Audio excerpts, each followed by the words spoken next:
klase ng Urdaneta City National High School na bulabog ng bomb threat.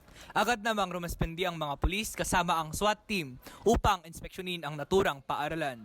Nakatutok live, Alena Nicole Somera.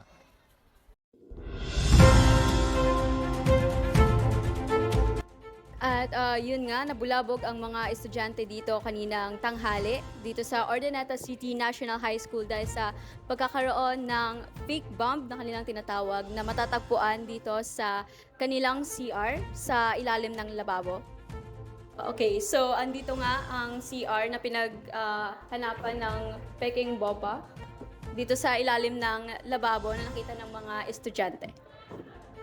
So makakapanayan po natin ngayong tanghali si Police Superintendent Von Marcos. Ano pong masasabi ninyo tungkol sa nangyaring incident kaninang tanghali at kumusta na po pala ang inyong investigasyon?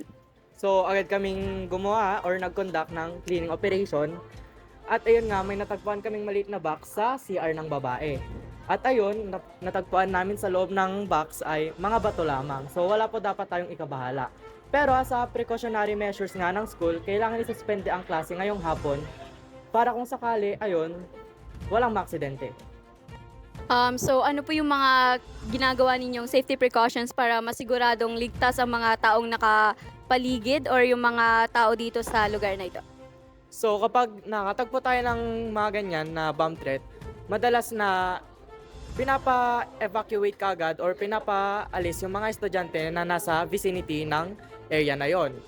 At lagi po nating tatandaan na kapag gumawa po tayo ng threat na ganito or pag-spread ng misinformation ay pwede po tayong magmulta ng 40,000 pesos at pwede po tayong makulong ng 5 years.